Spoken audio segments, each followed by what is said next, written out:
Dear students दिन video के अंदर अस डिस्कस करने वाले हैं क्लासिफिकेशन ऑफ एंजाइम इन का पोई जो वीडियो हुई उन अंदर अस डिस्कस कयोसीं एंजाइम इनहिबिशन के उन वीडियो ठाहिणु घुरिजे आ मूंखे उहा सिग्निफिकेंस ऑफ एंजाइम इनहिबिशन ऐं उन अलावा ॿियो टॉपिक हो फीडबैक इनहिबिशन। तो थोरो मां तव्हांखे इन्हनि जे बारे में अॻु में ॿुधायां पोइ वरी वापसि पाण पंहिंजे टॉपिक ते ईंदासीं। त सभ खां पहिरीं सिग्निफिकेंस ऑफ एंजाइम इनहिबिशन ॿियो आहे फीडबैक इनहिबिशन। जो फीडबैक इनहिबिशन आहे इहो छाजो एग्जाम्पल आहे पाण पोइ वीडियो जे अंदरि पढ़ियो नॉन कॉम्पिटेटिव जो एग्जाम्पल आहे हिकिड़ो सही आहे। नॉन कॉम्पिटेटिव जे अंदरि छा थियो हीउ ॾिसो हिकिड़ो एंजाइम आहे हिन एंजाइम जे अंदरि हिते जॻह हुई का हीअ जेका जॻह हुई हिनखे असां एलोस्टेरिक एंजाइम जो नालो नथी थिए पोइ थींदो छा आहे जो असां वटि हिते जेको सो प्रोडक्ट ईंदो आहे हिकिड़ो सबस्ट्रेट लॻी वरी प्रोडक्ट ठही वेंदी आहे ईअं थींदो आहे पियो फंक्शन। पोइ जॾहिं असांखे इनफ प्रोडक्ट मिली वेंदा आहिनि हाणे ज़रूरत वधीक कमु करण जी ज़रूरत न आहे एंजाइम खे कमु पूरो थी चुको आहे त पोइ छा थींदो आहे हिकिड़ो जेको आख़िरी प्रोडक्ट ठहंदो आहे पियो न हिते आख़िरी प्रोडक्ट मूंसां ठहियो हाणे आख़िरी प्रोडक्ट जो ठही जीअं ठही बसि कंदो न इहो प्रोडक्ट ईंदो अची करे सिधो सिधो अची हिन ते लॻंदो किथे एलोस्टेरिक साइड ते लॻी करे ऐं हिन जी शेप चेंज करे छॾंदो नतीजे में छा थींदो त हीउ एंजाइम वधीक कमु न करे सघंदो ऐं हिनजो इनहिबिशन थी वेंदो कमु स्टॉप थी वेंदो सही आहे। त इहो नॉन कॉम्पिटेटिव हो जेको पोइ वीडियो जे अंदरि असां पढ़ियो होसीं त इहो नॉन कॉम्पिटेटिव जो एग्ज़ाम्पल हुयो ऐं इहो छा आहे फीडबैक इनहिबिशन चइबो आहे। हिन सॼे प्रोसेस खे छा चइबो आहे जंहिंजे अंदरि एलोस्टेरिक साइड ते जेका प्रोडक्ट जो लास्ट वारो जेको प्रोडक्ट ठहियो उहो अची लॻी करे स्टॉप करे छॾे इनहिबिट करे छॾे फंक्शन खे त इहा हूंदी आहे फीडबैक इनहिबिशन सही आहे। हीअ साॻियूं शयूं जेके आहिनि इहे लिखियलु आहिनि पोइ वीडियो में ॿुधायो बहरहाल हींअर वरी मां चयो ॿुधाए छॾियां उन खां पोइ सिग्निफिकेंस ऑफ एंजाइम इनहिबिशन माना अहमियत छा आहे एंजाइम इनहिबिशन जे करे असांखे फ़ाइदा कहिड़ा था मिलनि। सभ खां पहिरियों मेजर फ़ाइदो आहे त असांखे ओवर प्रोडक्ट नथी मिले सही आहे। ओवर प्रोडक्ट मां हद खां वधीक शयूं इनफ मिलनि जेतिरनि जी पंहिंजे जिस्म खे जेतिरनि शयुनि जी ज़रूरत आहे जेतिरे प्रोडक्ट्स जी ज़रूरत आहे उहे मिलनि थियूं उन खां वधीक नथियूं मिलनि छाजे करे छो जो एंजाइम इनहिबिशन वारो प्रोसेस आहे हिन जे करे अगरि हद खां वधीक शयूं मिलंदियूं त उहे असांजे कम जूं न आहिनि उहे बॉडी लाइ नुक़सानकार आहिनि। यादि रखिजो का बि शइ हद खां वधीक जॾहिं पंहिंजो जिस्म इंटेक कंदो त उहा नुक़सानकारी हूंदी आहे। अच्छा उन खां ॿिए नंबर ते जेकॾहिं ॾिसूं त एंजाइम इनहिबिशन जी सिग्निफिकेंस त असांखे एनर्जी खां बचाए थो जेकॾहिं इहे केमिकल रिएक्शन थियनि या वरी एंजाइम इनहिबिशन न थियनि त अञा ॿिया रिएक्शन थियनि त एनर्जी यूज़ थिए एनर्जी यूज़ थींदी त वरी असां लाइ नुक़सानकार आहे न एनर्जी असांखे इनफ एनर्जी पंहिंजे जिस्म में खपे त पोइ एनर्जी बचाए थो इहो हिकिड़ो सिग्निफिकेंस आहे हिन में। खोड़ सारा लिखिया पिया आहिनि ॿियो आहे त ट्रीटमेंट जे लाइ असांजो इस्तेमालु थींदो आहे डिज़ीज़ लाइ खोड़ जीअं पेंसिलिन थी वियो पेंसिलिन बैक्टीरिया खे ख़तमु कंदो आहे न इहो बॉडी जे अंदरि डिज़ीज़ लाइ इस्तेमालु थींदो आहे। रिसर्च जे अंदरि एंजाइम इनहिबिशन इस्तेमालु थींदी आहे ॿियूं जीअं कैंसर वग़ैरह आहे कैंसर जा सेल्स जेको सो हीअ ऑटोली जेको डिवीजन कंदा पिया न सेल डिवीजन कैंसर जा सेल त पोइ कैंसर या ॿियूं खोड़ सारियूं बीमारियुनि खे बि एंजाइम इनहिबिशन करे एंजाइम खे इनहिबिट करे पोइ वरी हुनजो ट्रीटमेंट कयो वेंदो आहे। ईअं ई काफ़ी शयुनि में जेको आहे एंजाइम जो रोल आहे एंजाइम इनहिबिशन जो नॉर्मल शयूं इहे तव्हांखे ईंदियूं वेंदियूं। अच्छा हिन हवाले सां पाण सिग्निफिकेंस ऑफ एंजाइम इनहिबिशन बि क्लियर कयो आहे हींअर ऐं फीडबैक इनहिबिशन जे बारे में पोइ वीडियो जे अंदरि ॿुधायो ऐं हींअर ताईं ॿुधायो आहे पंहिंजो मेन टॉपिक अची रहंदो ऐं इनशाला अॼु जेको सो ओवरऑल पंहिंजो बुक ख़तमु थींदो समरी अची वई आहे त यानी चैप्टर क्लोज़ थियो आहे बुक न चैप्टर या ऐं ॿी शइ त क्लासिफिकेशन ऑफ एंजाइम हाणे जेको हींअर पंहिंजो टॉपिक आहे इहो आहे हिन वक़्त ताईं पाण हीअ ॿई शयूं क्लियर करे चुका आहियूं। अच्छा क्लासिफिकेशन छा हूंदी आहे पहिरीं त इहो ॾिसूं 5 क्लास जे अंदरि लिखियो पियो अथव क्लासिफिकेशन छा हूंदी आहे कंहिं बि शइ खे मुख़्तलिफ़ ग्रुप्स में विराइणु कंहिं शइ जी बेस ते त उनखे असां चवंदा आहियूं क्लासिफिकेशन सही आहे। क्लासिफिकेशन शुरूआत में जानदारनि जी कई वई वरी मुख़्तलिफ़ शयुनि जी क्लासिफिकेशन कई वेंदी आहे हिते पाण छाजी क्लासिफिकेशन पढ़ंदासीं एंजाइम जी। अच्छा क्लासिफिकेशन छो कबी आहे इहो मां तव्हांखे रीज़न ॿुधायां त एंजाइम जेको आहे न पंहिंजी बॉडी जे अंदरि मिलियन ट्रिलियंस एंजाइम आहिनि ट्रिलियन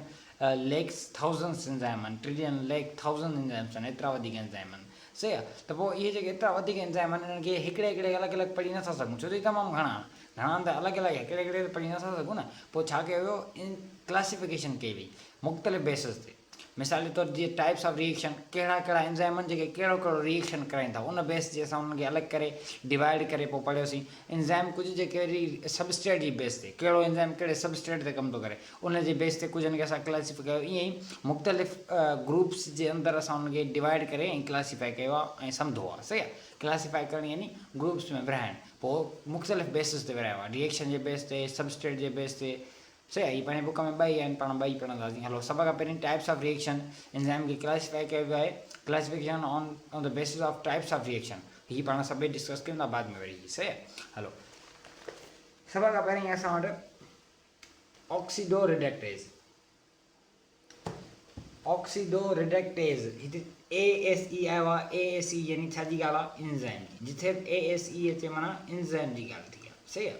हलो ऑक्सीडो रिडक्टेज ही आहे ॿिनि शयुनि जो कॉम्बिनेशन। ऑक्सीडो रिडक्टेज यानी ऑक्सीडेशन ऐं रिडक्शन ॿ शयूं अचनि थियूं उन्हनि जो एंजाइम हूंदो,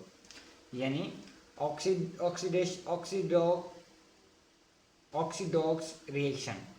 यानी अहिड़ो रिएक्शन ऑक्सीडो रिडक्शन यानी ऑक्सीडो रिएक्शन यानी रिडक्शन ऐं ऑक्सीडेशन ॿई थिए। रिडॉक्स रिएक्शन जंहिंखे असां चऊं, अहिड़ो रिएक्शन जंहिंजे अंदरि ऑक्सीडेशन ऐं रिडक्शन ॿई थिए simultaneously at a time, oxidation बि थिए रिडक्शन बि थिए, त उनखे असां चवंदा आहियूं रिडॉक्स रिएक्शन। उनखे छा ॾिनो वेंदो आहे रिडॉक्स रिएक्शन, जंहिंमें छा थिए रिडक्शन थिए ऐं ऑक्सीडेशन थिए। ऑक्सीडेशन छा हूंदी आहे लूज़ ऑफ इलेक्ट्रॉन थींदो आहे, लूज़ ऑफ इलेक्ट्रॉन थींदो आहे ऐं गेन ऑफ ऑक्सीजन थींदो आहे सही आहे। ऑक्सीडेशन जी डेफिनेशन यादि रखिजो हमेशह loss of electrons and gain of oxygen. कीअं हिते न पढ़ंदासीं। रिडक्शन छा आहे गेन ऑफ इलेक्ट्रॉन जी गेन थी थी। अच्छा रिडक्शन ऐं ऑक्सीडेशन छा थींदी आहे पंहिंजे जिस्म में जंहिंजे केमिकल रिएक्शन थींदा रहंदा आहिनि त उन केमिकल रिएक्शन जे दौरान कुझु मालिक्यूल इलेक्ट्रॉन ख़ारिज कंदा आहिनि, कुझु मालिक्यूलनि खे इलेक्ट्रॉन जी ज़रूरत हूंदी आहे। जेका ॻाल्हि कयां पियो न थोरो गौर कयो त पंहिंजे जिस्म में जेके केमिकल रिएक्शन थींदा आहिनि न हिन जे अंदरि ईअं थींदो आहे त कुझु मालिक्यूल जेको इलेक्ट्रॉन रिलीज़ कंदा आहिनि किन खे वरी ज़रूरत हूंदी आहे त हिकिड़ा जिन रिलीज़ कया त उहे ऑक्सीडेशन कई उन्हनि ऐं जिन खे ज़रूरत आहे उहे एक्सेप्ट कंदा त उन्हनि गेन कयो यानी उन्हनि रिडक्शन कई, यानी ऑक्सीडेशन ऐं रिडक्शन ॿई थींदो। इहो कहिड़ो रिडॉक्स रिएक्शन थींदो आहे। अच्छा हिन रिडॉक्स रिएक्शन में जेके एंजाइम कम ईंदा आहिनि उन्हनि खे चइबो आहे ऑक्सीडो रिडक्टेज एंजाइम। कहिड़ा ऑक्सीडो रिडक्टेज कहिड़ा आहिनि जीअं फेराडॉक्सिन रिड्यूसिंग सब्सटेंस आहे, इहो हिकिड़ो छा आहे as a type of enzyme जेको छा में थो कमु अचे रिडॉक्स रिएक्शन में, हिन करे इहो कहिड़ी कैटेगरी में थो अचे ऑक्सीडो रिडक्टेज। यादि रखिजो त ऑक्सीडो रिडक्टेज छा आहे हिकिड़ी कैटेगरी आहे जंहिंजे अंदरि एंजाइम्स था अचनि, उहा जेका कैटेगरी आहे उहा कैटेगरी रिडॉक्स रिएक्शन लाइ ऑक्सीडो रिडक्टेज यादि रखिजो त छा आहे हिकिड़ी कैटेगरी आहे छाजे बेस ते types of reaction. Oxido redox reaction जेको हिकिड़े क़िस्म जो रिएक्शन आहे हुनजे अंदरि जेके एंजाइम्स ईंदा सभई कमु कंदा त उहो जेको प्रोसेस चवंदो ऑक्सीडो रिडक्टेज चवंदो सही आहे। उमेद त ॻाल्हि सम्झ में अची वेंदी तव्हांखे रिडॉक्स रिएक्शन वारी कैटेगरी वारी ऐं एंजाइम वारी जेके हिन जे अंदरि अचनि था सही आहे। इहे टे चारि शयूं डिस्कस कयूं आहिनि एसी ताईं। हलो हाणे छा थींदो चए थो oxidoreductase is like a helper और transporter, without it reaction would be very slow. अच्छा हीअ छा कंदा बसि जीअं फेराडॉक्सिन रिड्यूसिंग सब्सटेंस आहे न हिकिड़ो एंजाइम आहे जेको ऑक्सीडो रिडक्टेज एंजाइम आहे जेको छा में थो कमु अचे रिडॉक्स रिएक्शन में। छा कंदो रिडॉक्स रिएक्शन खे थोरो स्पीड अप कराईंदो, थोरो फास्ट कराईंदो, बसि ॿियो कुझु न कंदो। त हिन जे अंदरि हिकिड़ो एग्ज़ाम्पल आहे पंहिंजे बुक में इहो कयो अथऊं। अच्छा फेराडॉक्सिन जे बारे में तव्हांखे मां थोरो ॾिसां, हीअ छा कंदो रिड्यूसिंग आहे न त यानी रिडक्शन कराईंदो, इहो एंजाइम रिडक्शन कराईंदो सही आहे। जेकॾहिं हिन जे नाले फेराडॉक्सिन जे बारे में तव्हांखे मां थोरो ॾिसां त इहो स्मॉल प्रोटीन हूंदो आहे हिकिड़े क़िस्म जो। छा कंदो आहे हिन जो कमु छा आहे इलेक्ट्रॉन खे रिडक्शन ॾियणु, यानी इलेक्ट्रॉन लूज़ करणु त जीअं ॿियो को वरी उनखे इलेक्ट्रॉन गेन करणु। फेराडॉक्सिन रिड्यूसिंग सब्सटेंस छा आहे को न को इलेक्ट्रॉन लूज़ कंदो ऐं हीअ छा कंदो फेराडॉक्सिन उनखे गेन कंदो। एज़ अ स्मॉल प्रोटीन हूंदी आहे जेका छा कंदी आहे इलेक्ट्रॉन गेन कंदी आहे, को न को लाज़मी लूज़ कंदो तॾहिं त गेन कंदो। इहा मिलंदी किथे आहे लिविंग सेल्स में मिलंदी आहे, कंहिंजनि लिविंग सेल्स में मोस्टली बैक्टीरिया ऐं प्लांट्स जे सेल में सही आहे। उमेद त ॻाल्हि सॼी क्लियर थी वेंदी फेराडॉक्सिन रिड्यूसिंग सब्सटेंस जे बारे में। इहो हिकिड़ो हिकु क़िस्म जो स्मॉल प्रोटीन आहे जेको छा कंदो आहे इलेक्ट्रॉन गेन कंदो आहे। इलेक्ट्रॉन गेन कॾहिं कंदो जॾहिं ज़ाहिरी आहे को न को इलेक्ट्रॉन लूज़ कंदो सही आहे। ऐं हीअ किथे मिलंदो आहे इहो ॿुधायो तव्हांखे त इहो हिकिड़ो सब्सटेंस आहे जेको ऑक्सीडो रिडक्टेज एंजाइम जे तौर ते हिन जे अंदरि कमु कंदो आहे। कहिड़े में छा में कमु कंदो आहे रिडॉक्स रिएक्शन में। ओवरऑल इहो ई आहे ऑक्सीडो रिडक्टेज जे बारे में। हलो ट्रांसफरेज छा आहे ट्रांसफर ताईं तव्हां हिनखे छॾियो वरी तव्हां एस कयो, हिनखे ॿ जॻह पाण टर्मिनोलॉजी सम्झो। ASE यानी को न को एंजाइम हूंदो जीअं एंजाइम जी ॻाल्हि थिए पई को न को एंजाइम आहे। ट्रांसफर यानी ट्रांसफर करणु मुंतकिल करणु। ट्रांसफरेज अहिड़ो एंजाइम हूंदो अहिड़ी कैटेगरी हूंदी एंजाइम जी जेका छा कंदी ट्रांसफर कंदी। छा खे ट्रांसफर कंदी हेठि पढ़ूंसि था ट्रांसफर अ फंक्शनल ग्रुप, कंहिं फंक्शनल ग्रुप्स खे पाण फंक्शनल ग्रुप पढ़िया न से उन्हनि खे ट्रांसफर कंदी from one molecule to another molecule. Functional group लॻल हूंदो आहे न कंहिं न कंहिं मॉलिक्यूल में, ग्लूकोज में हिकिड़ो फंक्शनल ग्रुप लॻल हूंदो आहे यादि आहे तव्हांखे। अच्छा हेठि एक्चुअली एग्जाम्पल बि जेको आहे ग्लूकोज जो ई आहे। हलो पढ़ूंसि था चए थो हिकिड़ो काइनेज हिकिड़ो एंजाइम आहे। इहो काइनेज एंजाइम कहिड़ी कैटेगरी में थो अचे ट्रांसफरेज एंजाइम जी कैटेगरी में थो अचे। यादि रखिजो हिन जे अंदरि थो अचे, हिन जी टाइप हीअ हिकिड़ी कैटेगरी आहे हिन जे अंदरि थो अचे केरु काइनेज एंजाइम। छा कंदो आहे ट्रांसफ़र कंदो आहे ADP खे। हाणे इहा ॻाल्हि थोरी सम्झायां तव्हांखे मां।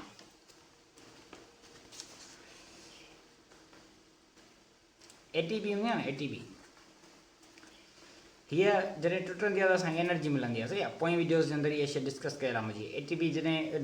जेको आहे टुटंदी आहे त असांखे एनर्जी मिलंदी आहे, त पोइ वरी छा थींदो आहे ऐं उहा छा थींदी आहे एनर्जी रिलीज़ कंदी आहे ऐं ADP थींदी आहे। ऐं जेको हिन जो ॿियो फॉस्फेट ग्रुप हिन मां वियो न उहो प्लस में ग्लूकोस अटैच थींदो आहे, ग्लूकोस अटैच थींदो, सही आहे। छा थींदो ATP कन्वर्ट थींदी छा में ADP प्लस में ग्लूकोस में। ऐं ग्लूकोस कहिड़ो हूंदो ग्लूकोस 6 फॉस्फेट, यादि रखिजो त ग्लूकोस 6 फॉस्फेट हूंदो। हिन ॻाल्हि जो मक़सदु छा आहे, यानी हिन जेको ग्लूकोस आहे न ग्लूकोस हिन जे अंदरि कार्बन हूंदा आहिनि घणा 6 कार्बन हूंदा आहिनि, त हीउ जेको 6 नंबर कार्बन उन ते छा अटैच हूंदो फॉस्फेट अटैच हूंदो। ॻाल्हि मूं कहिड़ी कई त ATP जनरली असां पढ़ी आया आहियूं त जॾहिं ADP में थींदो आहे त एनर्जी रिलीज़ थींदी आहे, एनर्जी उहा एनर्जी त असांजी कमाई, पोइ छा थींदो आहे उहा एनर्जी रिलीज़ थींदी, हुन सां गॾु ADP ऐं ग्लूकोस हूंदो। छा थींदो जेको ATP हूंदो न उहो पंहिंजो हिकिड़ो फॉस्फेट ग्रुप ॾींदो कंहिंखे ग्लूकोस खे, ऐं ग्लूकोस उहो फॉस्फेट ग्रुप जेको हूंदो उहो फॉस्फेट ग्रुप किथे वञी लॻंदो 6 नंबर ते, ग्लूकोस कार्बन नंबर 6 ते, ग्लूकोस जे कार्बन नंबर 6 ते केरु अटैच थींदो वञी फॉस्फेट अटैच थींदो। इहा ॻाल्हि यादि रखिजो, इंपॉर्टेंट पॉइंट आहे ॾाढी। ATP जॾहिं ADP में कन्वर्ट थींदो आहे त उन सां गॾो गॾु हिकिड़ो फॉस्फेट ग्रुप निकिरंदो आहे जेको कार्बन नंबर 6 ते ग्लूकोस जे अंदरि अटैच थींदो आहे। इहा पॉइंट यादि रखी छॾिजो बसि। हलो, इहो कमु केरु कराईंदो आहे, हिते रोल कंहिंजो आहे, हिते जेको रोल आहे उहो आहे असां वटि काइनेज एंजाइम जो। इहो जेको कमु कराईंदो केरु कराईंदो, काइनेज एंजाइम कराईंदो। इहा पॉइंट बि यादि रखिजो। त इहो हूंदो आहे ट्रांसफरेज एंजाइम जेको हिन जो फंक्शन हूंदो आहे, ट्रांसफर कराईंदो कंहिंखे कंहिं न कंहिं हिकिड़े फंक्शनल ग्रुप खे, हिकु मालिक्यूल मां कंहिं ॿिए मालिक्यूल में। जीअं कहिड़ो फंक्शनल ग्रुप हींअर कराई जेको असां ट्रांसफर हींअर ATP मां functional group phosphate functional group phosphate group कराई, फॉस्फेट ग्रुप खे कराई न त ग्लूकोस अटैच कराईंसि किथां खां ATP खां। हाणे उमेद ॻाल्हि सम्झ अची वेंदी तव्हांखे। हाइड्रोलेज़ हाइड्रो यानी वाटर जी ॻाल्हि आहे, लेज़ यानी को एंजाइम हूंदो। हिन जे अंदरि छा थींदो हाइड्रोलेज़ आर एंजाइम्स, अहिड़ा एंजाइम आहिनि डेट ब्रेक जेको तोड़ींदा आहिनि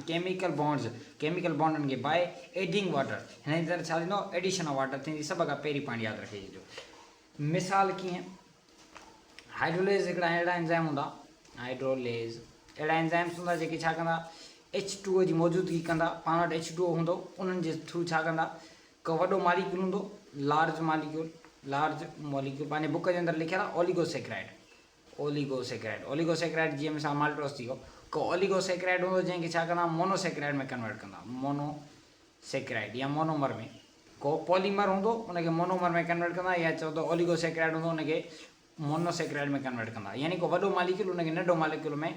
ब्रेक डाउन कंदा, टोड़ींदा। का वॾी शइ उनखे नंढी शइ में टोड़नि त उहो कमु कंदो हूंदो हाइड्रोलेज़ जो। कीअं कंदा, प्लस H2O जी एडिंग कंदा। जॾहिं ॾिसो हिकिड़ो ई मालिक्यूल आहे, ॿिए साइड जा, टे साइड जा, चौथे साइड जा, छा कंदा H2O जॾहिं हिते एड थींदो आहे न, यादि रखिजो हमेशह हिते जॾहिं H2O एड थींदो त हीउ ब्रेक थी वेंदो। ब्रेक थींदो त मालिक्यूल पाण में अलॻि थी वेंदा, सही आहे। त इहो कमु केरु कराईंदो आहे, हीउ कराईंदो आहे जंहिंजो नालो आहे छा हाइड्रोलेज़ एंजाइम, सही आहे। हिकिड़ो एग्ज़ाम्पल पाए अमाइलेज़ हिकिड़ो एंजाइम आहे, चए थो इहो कंहिंजी कैटेगरी में थो अचे, हाइड्रोलेज़ जी कैटेगरी में थो अचे। अमाइलेज़ छा कंदो आहे, इहो स्टार्च जेको आहे न पॉलीसेक्राइड हिकिड़ो, मां सिर्फ़ु ओलिगोसेक्राइड स्पेसिफिक कोन चयो आहे, कहिड़ो बि थी सघे थो। त हीउ छा कंदो स्टार्च हिकिड़ो पॉलीसेक्राइड ऐं कन्वर्ट कंदो माल्टोस में ओलिगोसेक्राइड में।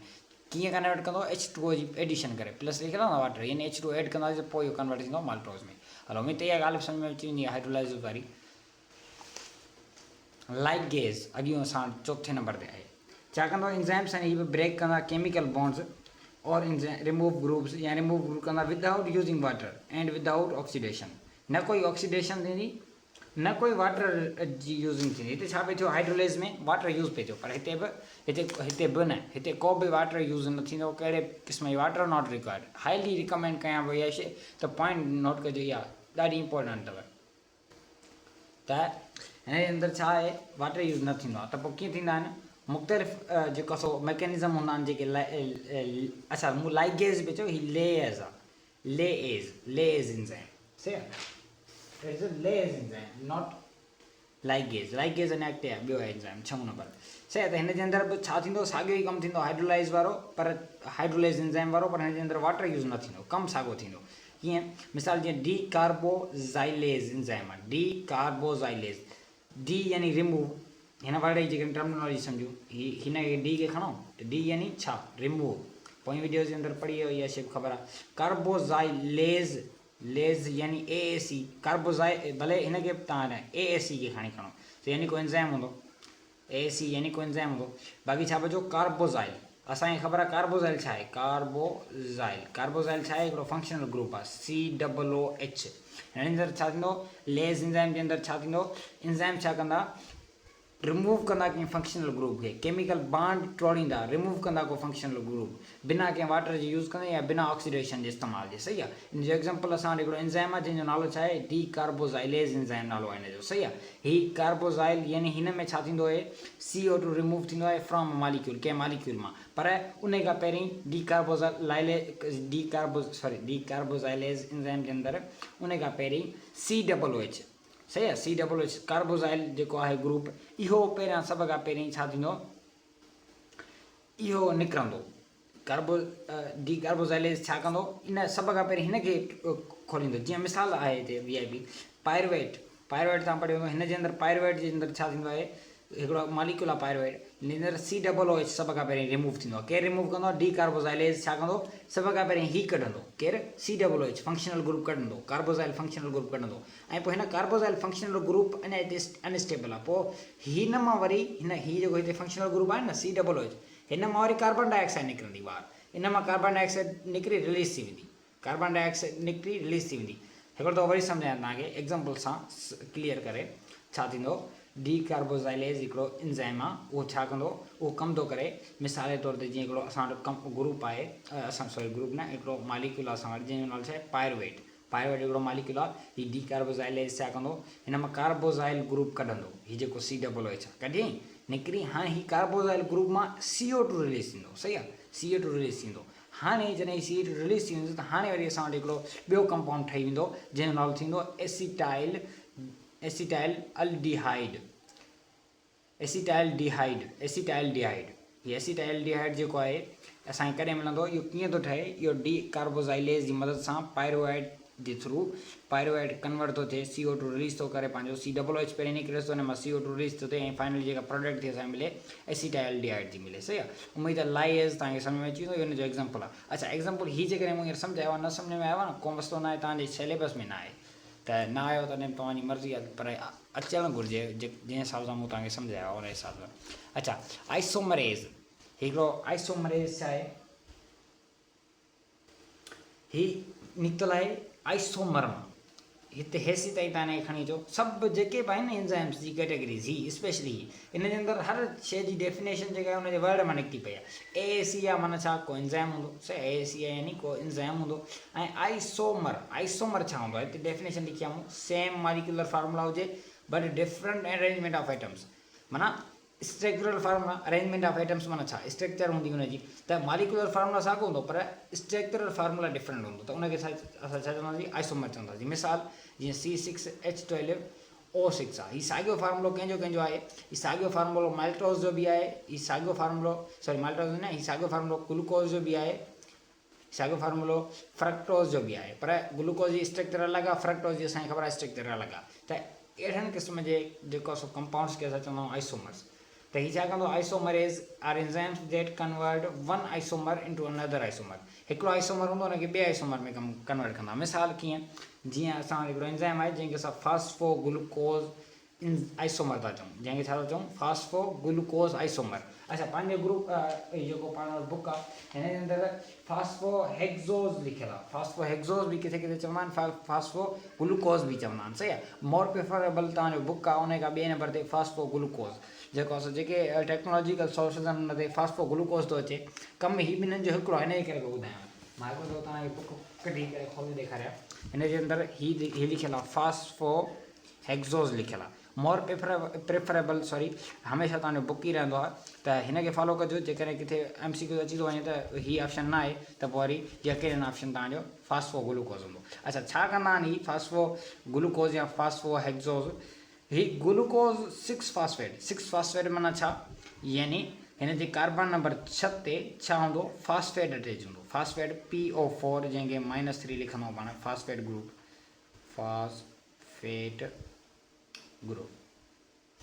सही आहे कार्बन नंबर 6 है फॉस्फेट ग्रुप अटैच ग्लूकोज जे इहो छा कंदो ग्लूकोज हिकिड़ी अलॻि छा आहे स्ट्रक्चर आहे इहा हिकिड़ो अलॻि आइसोमर आहे इहो कन्वर्ट थींदो फ्रक्टोज जे अंदरि ऐं 6 फॉस्फेट साॻियो हूंदो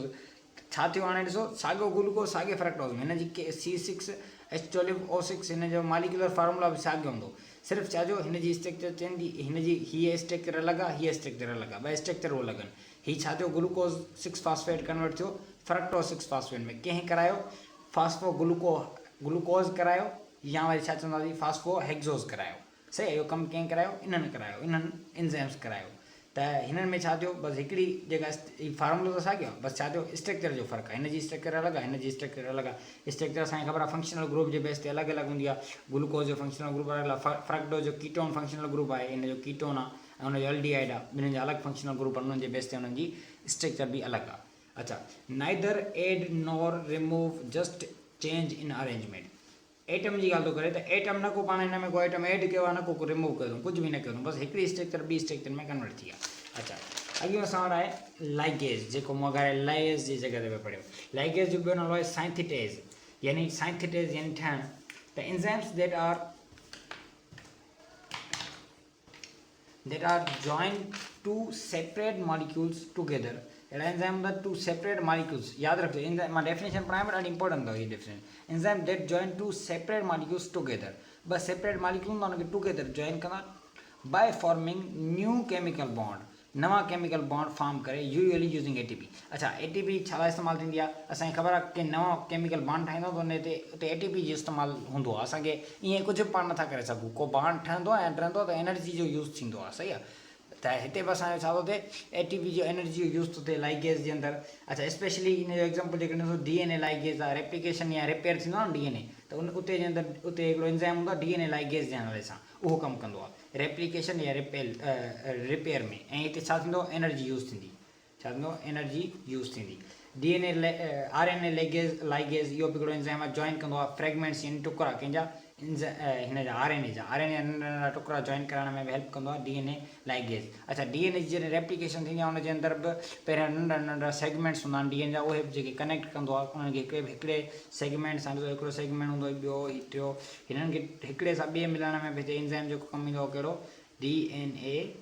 लाइगेज अगरि जेकॾहिं हीअ RNA आहे त पोइ वरी RNA लाइगेज सही आहे पंहिंजे बुक जे अंदरि हिकिड़ो ॿियो एग्ज़ाम्पल आहे पॉलीमरेज त यादि रखणो त पॉलीमरेज न आहे हूंदो उनजी जॻह ते छो जो पॉलीमरेज जो कमु कुझु ॿियो आहे तव्हांखे ख़बर आहे त पॉलीमरेज छा कंदो आहे न्यू स्ट्रैंड ठाहींदो आहे DNA जे अंदरि DNA या RNA जे अंदरि जेका नई स्ट्रैंड ठहंदी आहे का नई पटी ठहंदी आहे त उहो कमु हूंदो आहे पॉलीमरेज जो हिते पाण वटि पॉलीमरेज ॾिनल आहे बहरहाल जेकॾहिं तव्हांजो टीचर या तव्हांजो सिलेबस या तव्हांजे अकॉर्डिंग हीअ जेकॾहिं तव्हां चओ था त आहे त पॉलीमरेज तव्हां हिनखे पढ़ी सघो था या वरी तव्हांजे टेस्ट बल्कि तव्हांजे अकेडमी या वरी तव्हांजे जंहिं टीचिंग सां बिलोंग कयो था जंहिं टीचर वग़ैरह सां उहो जेकॾहिं उहो पढ़ाए थो पॉलीमरेज बेटर आहे न त जेको आहे सो मां प्रिफरेबल कंदुसि त DNA लाइगेज इन जो बहितर एग्ज़ाम्पल आहे लाइगेज एंजाइम जो सही आहे भाई बुक जे अंदरि आहे अगरि MCQs जेकॾहिं अची थो वञे त हीअ जेकॾहिं हू न आहे DNA लाइगेज त हीअ तव्हां टिक करे सघो था सही आहे अच्छा हाणे बुक ई खयां त भला बुक सां ई बाक़ी शयूं पढ़ी था अचूं असां इन हवाले सां असांजो लाइगेज कंप्लीट थो थिए सही आहे